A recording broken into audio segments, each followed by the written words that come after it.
오늘은 박문호 박사님 강연 자료를 가지고 우리 뇌가 어떻게 작동하고 또 진화했는지, 그리고 이게 요즘 핫한 인공지능이랑 무슨 관계가 있는지 한번 깊이 파헤쳐 보려고 합니다.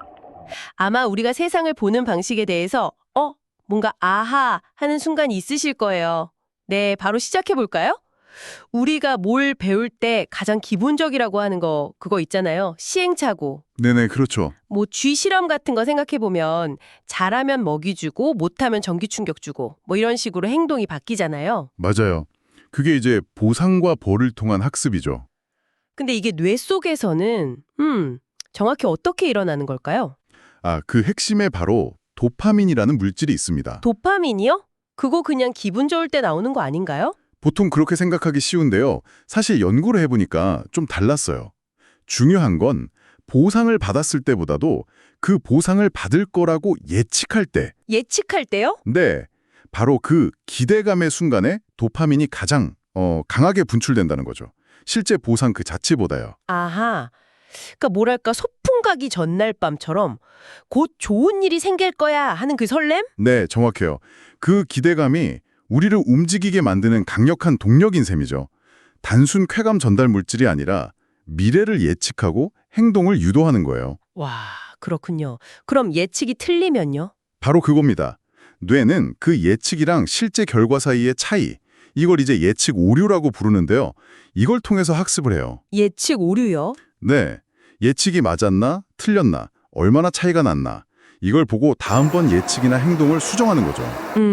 근데 이게 정말 놀라운 게 인공지능, 특히 강화학습이라는 분야의 원리랑 거의 똑같아요. 인공지능이요? 네, AI가 수많은 시행착오를 하면서 스스로 최적의 방법을 찾아가는 방식이랑 우리 뇌가 도파민을 이용해서 배우는 방식이 그 근본 메커니즘에서 아주 비슷하다는 거죠. 참 흥미롭지 않나요? 와, 뇌랑 인공지능이 같은 원리로 배운다니 이건 정말 놀라운데요. 근데 여기서 좀 더 들어가서 뇌 자체, 그 하드웨어라고 할까요? 거기에도 좀 미스테리가 있다면서요? 네. 특히 대뇌 피질이요. 대뇌 피질이요? 그 보고, 듣고, 생각하는 부분 말씀하시는 거죠? 맞습니다. 이 대뇌 피질이 부위마다 하는 일은 분명히 다르거든요. 시각, 청각, 운동, 사고 다 다른데 이걸 현미경으로 들여다보면 구조가 거의 똑같다는 거예요. 네. 구조가 똑같다고요? 기능은 다른데. 네. 이게 오랫동안 뇌과학에 정말 큰 수수께끼였어요. 아니, 어떻게 다른 일을 하는데 부품이 똑같을 수 있냐는 거죠. 그러게요. 자동차로 치면 엔진이랑 타이어가 똑같이 생겼다는 거랑 비슷한 거 아닌가요? 정말 이상하네요. 그럼 이 수수께끼는 어떻게 풀렸나요? 여기에 대해서 이제 마운트 캐슬 같은 학자들이 아주 혁명적인 아이디어를 내놨습니다. 그게 뭔가요? 대뇌 피질이 겉보기에는 여러 가지 다른 일을 하는 것 같지만 사실은 딱 한 가지, 아주 근본적인 작업만 하고 있다는 거예요. 그리고 그 핵심 작업이 바로 시뮬레이션이라는 겁니다. 시뮬레이션이요? 그 컴퓨터 게임 같은 건가요? 뇌가 가상세계를 만든다? 네, 비슷한 개념이라고 볼 수 있죠. 그러니까 외부 세계 정보를 그냥 그대로 복사하는 게 아니라 뇌 안에다가 일종의 세상 모델을 만드는 거예요. 세상 모델. 네. 그리고 그 모델 안에서 만약 내가 이렇게 움직이면 어떻게 될까? 저기서 소리가 나는데 저건 뭘까? 이런 식으로 끊임없이 다음 상황을 예측하고 그 결과를 미리 머릿속으로 그려보는 거죠. 일종의 가상 실험을 계속하는 거예요. 와, 잠깐만요. 그럼 우리가 본다, 듣는다, 생각한다 이렇게 느끼는 것들이 전부 다 이 시뮬레이션이라는 기본적인 엔진이 돌아가는 방식의 차이일 뿐이라는 건가요? 정확합니다.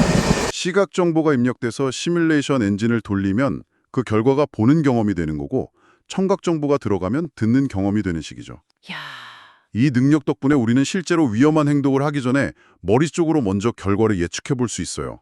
어떤 행동이 가장 유리할지 미리 시뮬레이션 해보는 거죠.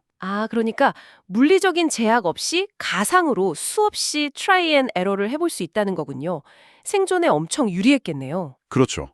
생존 확률을 극적으로 높이기 위해서 뇌가 진화시켜온 가장 강력한 무기 중 하나라고 볼 수 있습니다. 야, 그럼 마치 비행기가 나는 원리를 알려면 객실 의자나 창문이 아니라 엔진을 봐야 하는 것처럼 우리 지능의 진짜 본질을 알려면 겉으로 보이는 감정이나 생각 이런 것보다는 이 끊임없이 돌아가는 시뮬레이션 엔진, 이걸 봐야 한다는 말씀이시네요. 네, 핵심은 바로 그거라고 할 수 있습니다.